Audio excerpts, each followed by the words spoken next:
Om Shanti Shanti Shanti. Om Stavakaya cha dharmasya sarvadharmasvarupine. Stavakaya cha dharmasya sarvadharmasvarupine. Avatara Varishtaya Ramakrishna te namah. Asato ma sadgamaya tamaso ma jyotirgamaya mrityoramamritangamaya. Om Shanti Shanti Shanti. Let us offer our salutations to Sri Ramakrishna, the embodiment of all religions, the Supreme God Incarnate. Let us pray to Him to lead us from the unreal to the real, to lead us from the darkness of ignorance to the light of knowledge, to lead us from death to immortality. We have been studying Gospel of Sri Ramakrishna. Today's topic I have chosen spiritual paths. There are number of spiritual paths.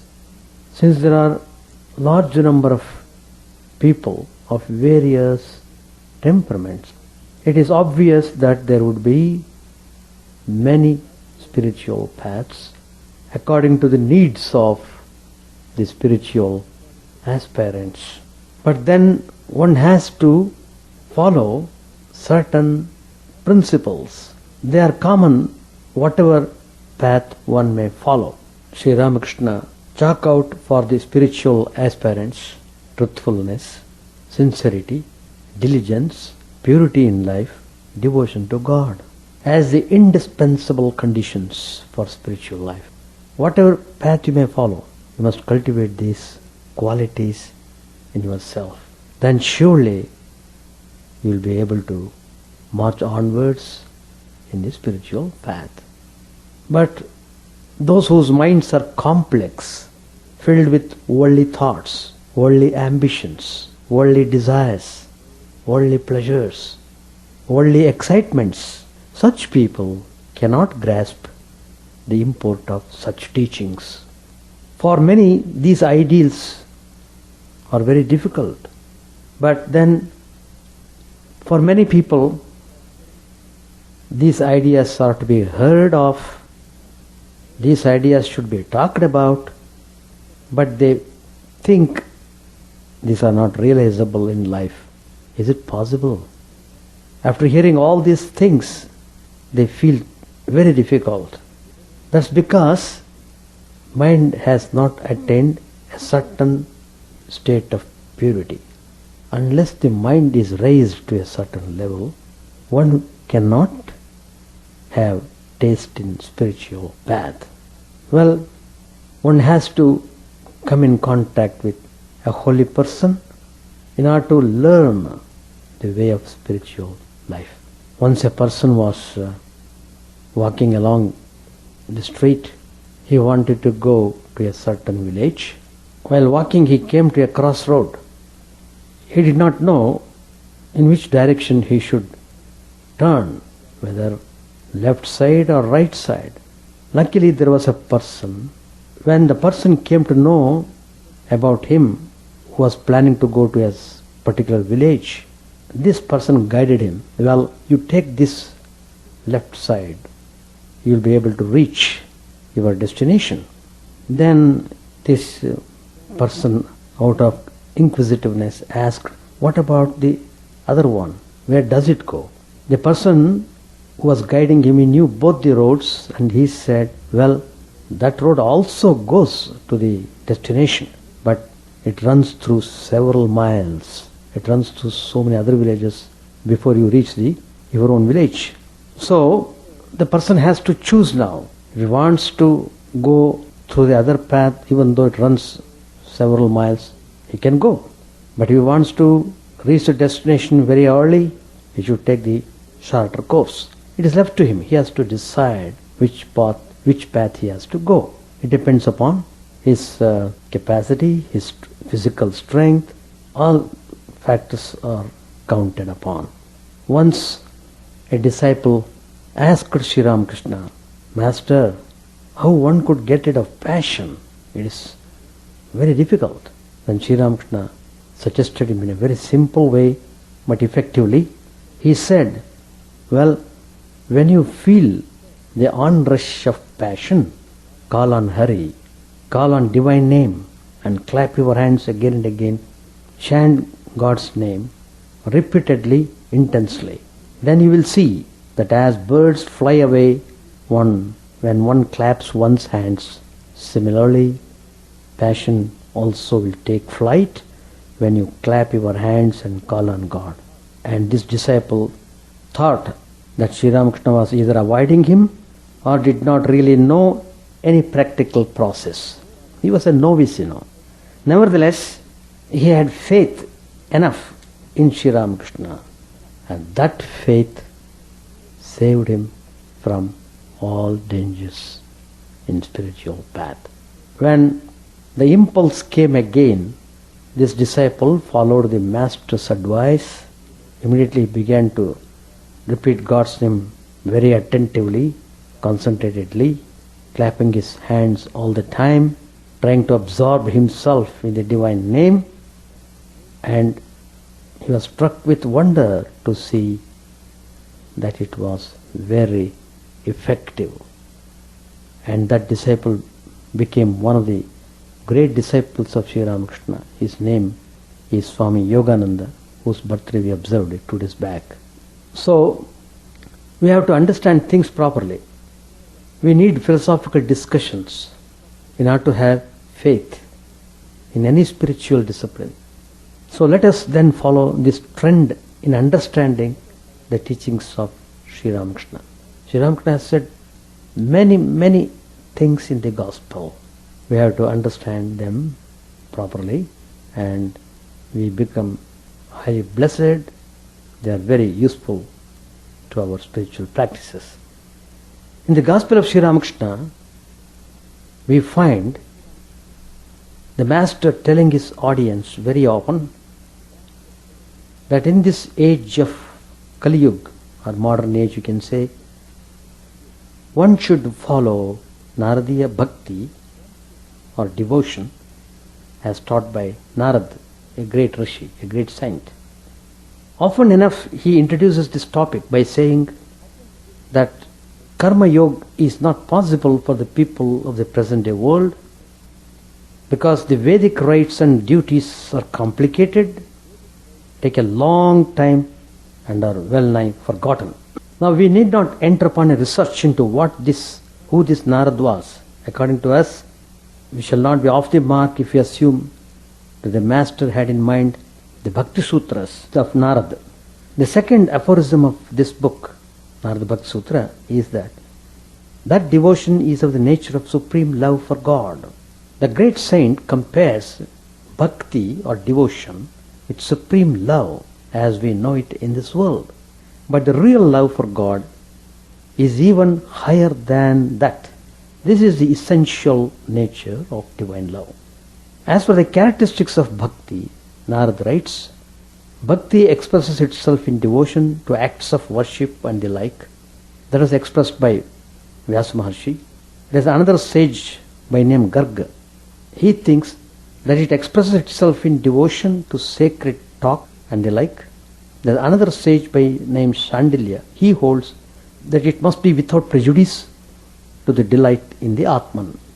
But Narad is of the opinion that the essential characteristics of devotion are the consecration of all activism to him and extreme anguish if he were to be forgotten. Now this statement lands us in a little difficulty inasmuch as Sri Ramakrishna finds Karma Yoga difficult for this age, and yet he advises the adoption of devotion as presented by Narad, in which activism plays a part. Before we proceed further, we have to state the exact meaning of Tadarpita Akila acharanata, which we have translated as consecration of all activism to Him, to God, while others translate it as consecration of all activities to Him. Activism and activity, two phrases you should understand properly. In the second meaning, that is consecration of all activities, we miss the sense of the suffix ta, tadarpita, which indicates an abstract noun. Activities imply all kinds of action, whereas activism points to the mental attitude, the tendency towards action or the basis of actions. So by consecration of activism, we mean that the aspirant places himself fully in the hands of God. As Sri Ramakrishna said, I am an instrument and my mother is the mover of the instrument, referring to Divine Mother. Besides, in this sense, the aspirant has to look upon all his activities as so many spiritual practices linked up with God. For instance, we have this in the song of Ramprasad Sen, a very great saint who had realized Divine Mother Kali. He has composed many songs of very sublime teachings. Here Ramprasad says in this song, O my mind, worship Kali in whatever way you like, while repeating day and night the great mantra received from the Guru. When lying in bed for sleep, think that you are making a prostration. When going to sleep, think that you are meditating on Mother. When you eat, think that you are offering an oblation to Mother. Whatever words come to your ears are indeed the so many names of Mother. The Mother has taken the form of all the letters of the alphabet, and she exists in each letter. Ramprasad declares in joy that Mother lives in all things. When you go round a town, think that you are circumambulating Mother Kali. So in this process, whatever you are doing, they are all acts leading to devotion.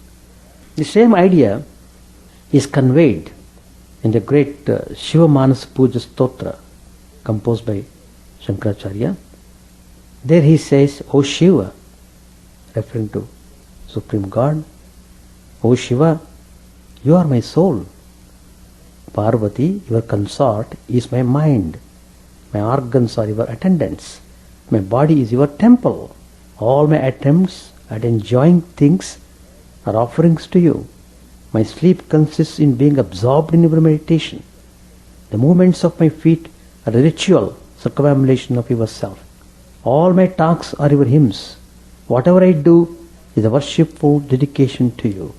The idea underlying all this is that the whole life has to become spiritualized. Of course, you must have spiritual attitude.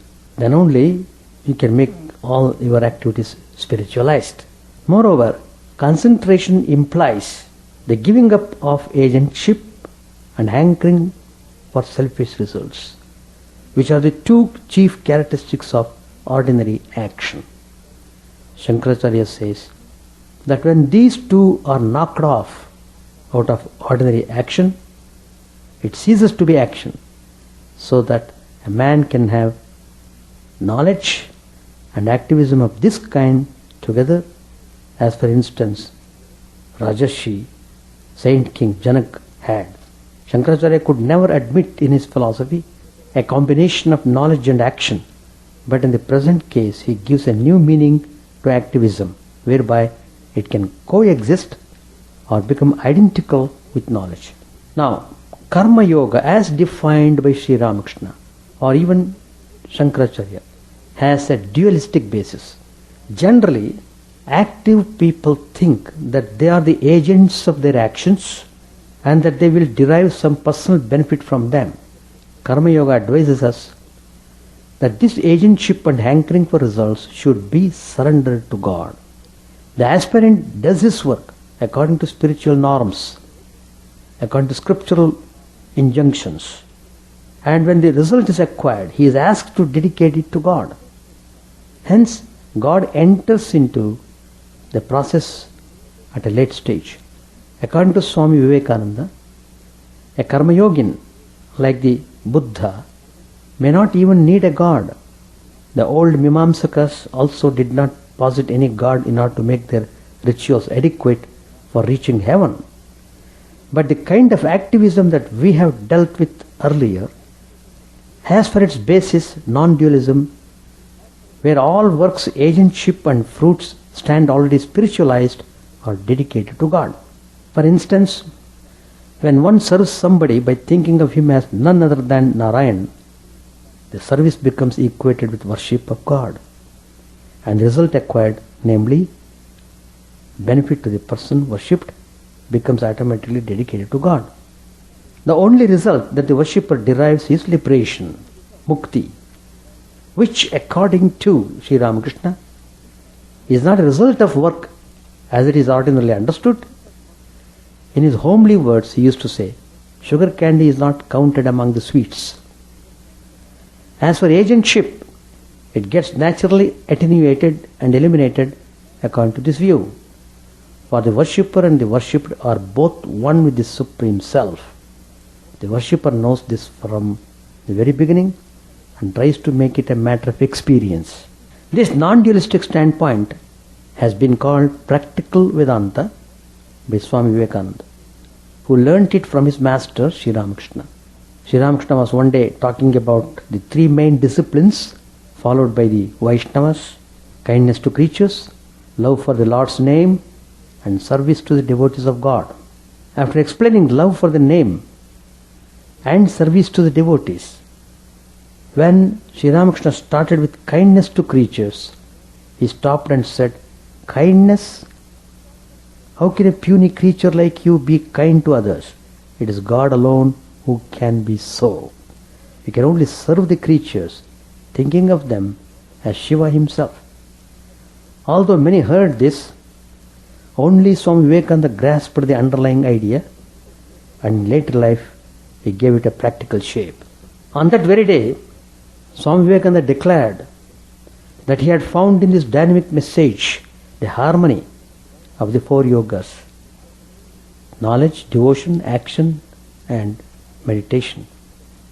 That the Master also stood for such a harmony is clear from his various talks in the Gospel of Sri Ramakrishna. Thus, for instance, Yam, the writer of the Gospel, was told during his second visit to the Master that he need not give up the world, but there was need for discrimination between the true and the false, good and bad, etc. And also the need to meditate now and then in some solitary place. This combination confirms to human nature, for we all discriminate, love, act and concentrate our minds on different subjects. This being so, one's spiritual discipline should proceed according to the natural makeup of the human mind. It is therefore an egoistic stand to say that one is a jnani, a man of knowledge, and is better than a bhakta, better than a devotee, since devotion degenerates into emotionalism, or that one is a devotee and not a man of knowledge, for knowledge gropes in the dark while devotion leads to the very presence of God. Such a partial attitude may be helpful to beginners, but advanced souls have to transcend such narrowness and enter into the more liberal field of not only tolerating but accepting the other paths as well. People often cite the instance of the Master's disapproval of Shambhu Malik's proposal to spend his wealth for the establishment of schools, hospitals, etc. The Master's remark was, would you ask God for schools and hospitals if he appears before you? The lesson here is quite clear. Shambhu Malik's attitude had no spiritual touch in it. It was ordinary philanthropy. So a correction was necessary for him. A similar rebuke was meted out to Krishnadas Paul, a politician. The Master asked him, what's the aim of your life? The politician replied, to do good to the world. Sri Ramakrishna retorted, have you thought how big the world is and how small you are? What good can you do to the world? No, don't think that way. You can only serve the world for your own spiritual benefit. So Sri Ramakrishna corrected him. Taking his cue from his master, Swami Vivekananda wrote in his Raj Yoga, each soul is potentially divine.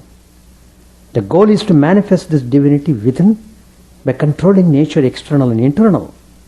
Do this either by work or worship or psychic control or philosophy, by one or more or all of these, and be free. But he was clear about the harmony of the 4 yogas. In another context, he said that one who had not harmonized the 4 yogas in his life had not his character fully molded in the crucible of Sri Ramakrishna. Thus, according to Swami Vivekananda, Sri Ramakrishna stood for the harmony of the yogas. So far, we have clarified 2 points. That is, first, a spiritual aspirant should look upon all human beings as divine and serve them or worship them, as Swami Vivekananda put it, for his own spiritual benefit. Secondly, he should harmonize the 4 yogas and not allow his mind to have any lopsided growth. We now turn to a third point. Sri Ramakrishna asserted that so long as one has the idea of individuality, one has to believe in God and act accordingly. Religion is realization and not mere talk. There are some theoreticians who believe that mere philosophizing is what religion consists in. Some Advaitins, for example, while still craving for worldly comforts, talk of the high stages of spiritual attainments. Once a monk came to Dakshineshwar. Stories went around that this particular monk was not behaving well, and this monk came to see Sri Ramakrishna. Then Sri Ramakrishna asked him, well, what's all this that I hear about you? The monk replied that when all was Maya, illusion, this talk about him also could not be true. Sri Ramakrishna's reaction was, I spit upon such Vedanta viewers. Sri Ramakrishna said, when a thorn pricks and blood comes out, it is no use saying that the thorn does not exist. The philosophy behind this statement is that what you feel as real, you have to accept as such for the time being and deal with it accordingly, while aspiring all the time for a higher understanding. When one dreams, the things seen or heard are true for that dream state. They are false when one is in the waking state. Similarly, the empirical world is true so long as we have its experience, and the ideal still remains unattained. Under such a condition, it is not honest to talk of it as illusory and behave otherwise, pretending to have had the experience of the nirvikalpa state. One is a felt reality and the other is a theoretical discussion.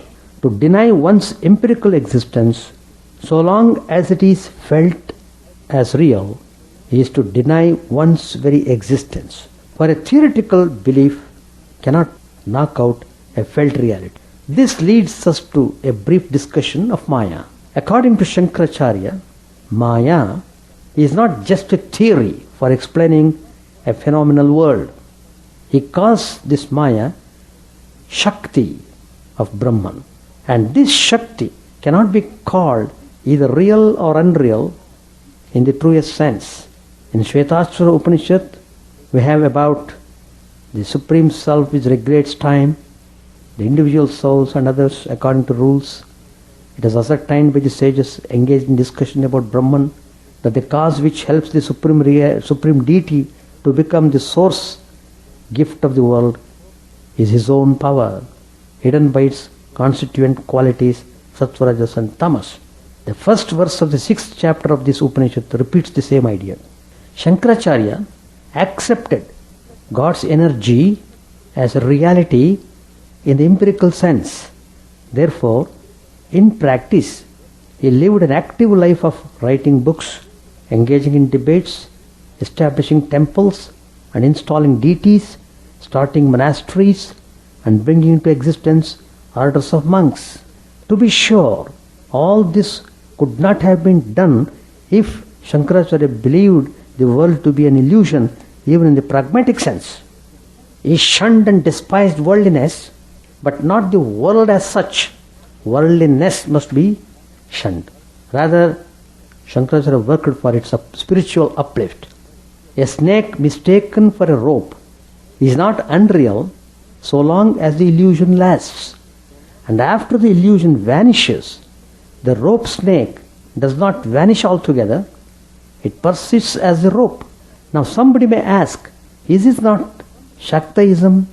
No, for except the Kashmira school of Shaktas, believers in the divine energy, whose Sadashiva corresponds to Shankara's transcendental Brahman, no other school of Shaktas dissociates the ultimate reality from its energy. Sri Ramakrishna followed the same tradition of monism, which believes in the transcendental Brahman as the ultimate reality, and yet posits an Ishwar who remains in association with his energy for creation, dissolution and continuance of the world.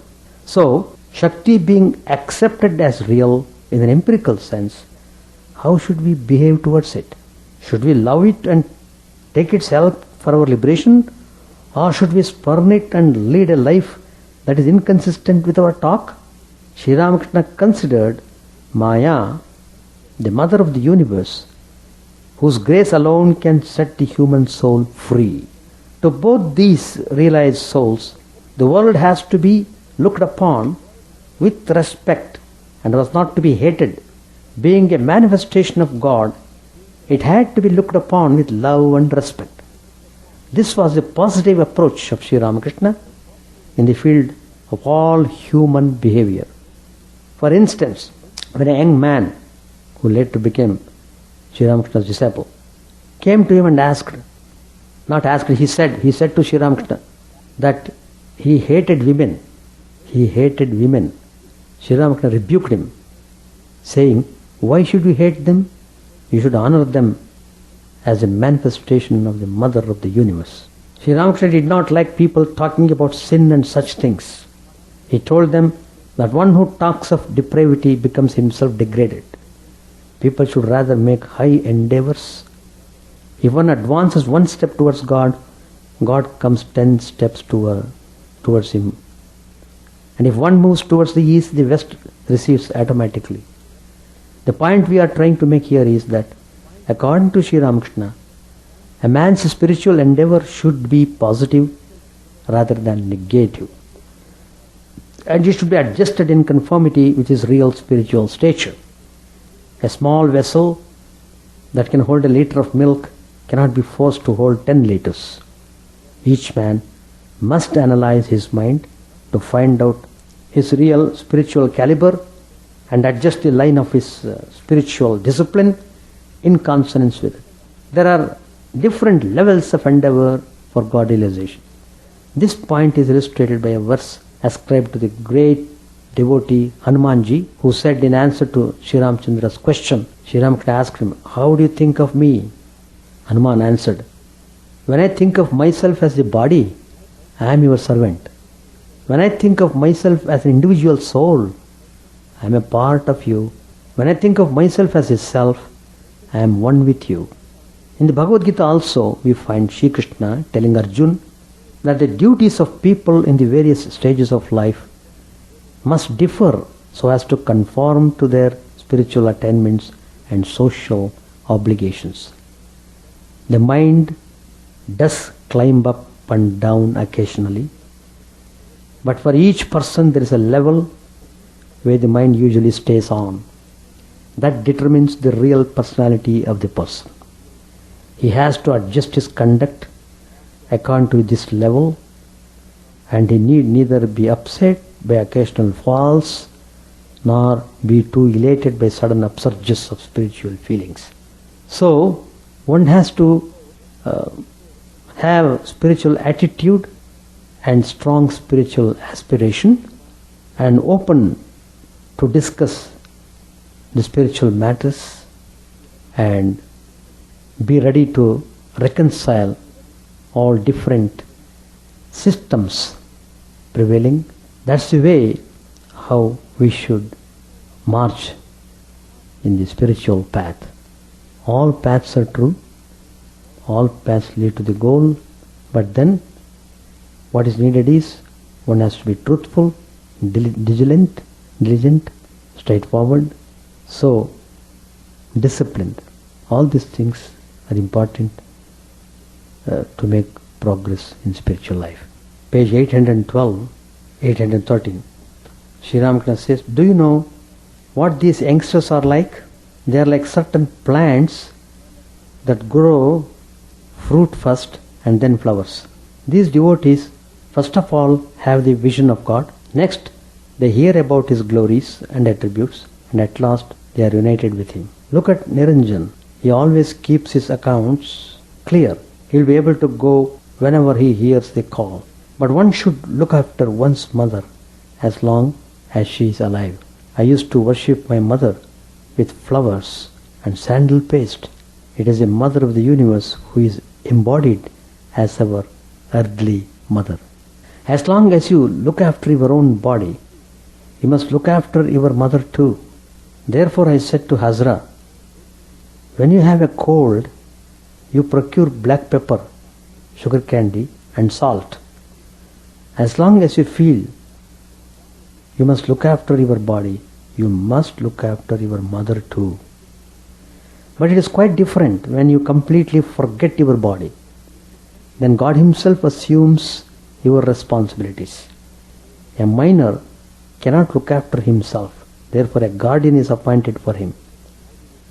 Chaitanya Deva, like a mirror, could not look after himself. Yam went to the Ganges to bathe. Sri Ramakrishna was talking with the devotees in the small room in Balaram's house. Mahendra, Balaram, Tulasi, Haripada, Girish and other devotees were sitting on the floor. Yam returned from the Ganges. After saluting the master, he took a seat near him. Sri Ramakrishna was recounting to the devotees some of his spiritual experiences. Master said, one day in the Kali temple, Haladari and Nangta were reading the Adhyatma Ramayana. Suddenly, I had a vision of a river with woods on both sides. The trees and plants were green.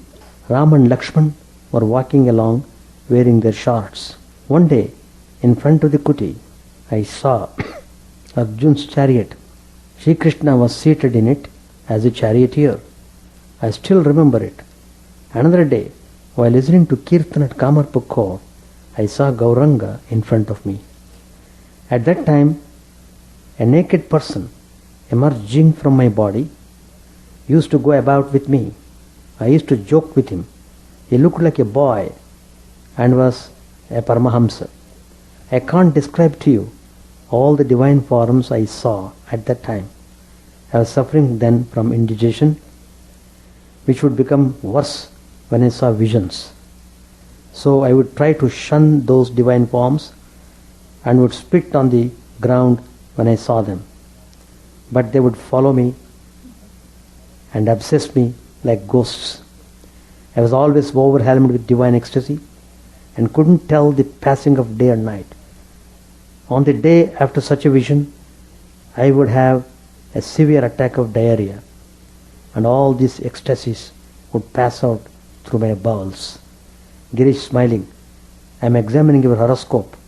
Master smilingly said, I was born on the second day of the bright fortnight of the moon. My horoscope shows the positions of the sun, the moon and Mercury at the time of my birth. There are not many more details. Girish said, you were born under Kumbha. Rama and Krishna were born under Karkat and Brisha, and Chaitanya under Simha. They are the signs of Hindu's zodiac corresponding to the different stars. Master said, I had two desires. First, that I should be the king of the devotees, and second, that I should not be a dry sadhu. Girish smilingly said, why did you have to practice spiritual discipline? Master said smilingly, even the Divine Mother had to practice austere sadhana to obtain Shiva as her husband. She practiced the Panchatapa. She would also immerse her body in water in winter time and look fixedly at the sun. Krishna himself had to practice much sadhana. I had many mystic experiences, but I can't reveal their contents. Under the bell tree, I had many flaming visions. There I practiced various sadhana prescribed in the Tantra. I needed many articles, human skulls, and so forth and so on. The Brahmani used to collect these things for me. I practiced a number of mystic postures. I had another strange experience. If I felt egotistic on a particular day, I would be sick the following day. Yam sat motionless as a picture on canvas, hearing about these unique visions of the Master. The other devotees also were spellbound. There was a dead silence in the room. Tulsi, pointing to Yam, he said, "He never laughs," Master said, "but he laughs inside. The surface of the river Phalgu is covered with sand, but if you dig into the sand, water comes up." To Yam, Sri Ramakrishna said, "Don't you scrape your tongue? Scrape it every day." Balram, "Well, Purna has had much about you. Purna has heard much about you from Yam." Master said, "Perhaps the account of my early spiritual experiences." Balram said, "Purna is perfect by nature. Then what is Yam's function?" Master said, "A mere instrument." It was 9 o'clock. Sri Ramakrishna was a camp cot generally used by Rakhal at Dakshineshwar had been sent to Calcutta for repair. It was put in the boat, and the boat left for Dakshineshwar. According to the Hindu almanac, the day was not auspicious, so Sri Ramakrishna decided to return to Balram's house. The next Saturday Sri Ramakrishna decided to return to Balram's house the next Saturday and start again for Dakshineshwar on an auspicious day. This completes chapter 42. Next Tuesday I will be starting chapter 43, visit to Narendra Bose's house. We must have clear understanding about spiritual ideas. Then it gives great inspiration in our spiritual life. Gospel of Sri Ramakrishna, if you read carefully every page, every sentence, lots of ideas are there. Whatever they are useful to our temperament, we can take them. Yes, please read Gospel. If you have not read, please read. It's an excellent book. All right. Chant the name of the Lord and His glory unceasingly. The mirror of the heart may be wiped clean and quench that mighty forest fire, worldly lust raging furiously within. Own name streamed down in moonlight on the lotus heart, opening its cup to knowledge of thyself. O self, drowned deep in the waves of His bliss, tasting His nectar at every step, bathing in His name that bought for weary souls. Various are thy names, O Lord. In each and every name thy power resides. No times are set, no rites are needful for chanting of thy name. So vast is thy mercy, how huge then is my wretchedness, who find in this empty life and heart no devotion to thy name. O my mind, be humbler than a blade of grass. Be patient and forbearing like a tree. Take no honor to thyself, give honor to all. Chant unceasingly the name of the Lord.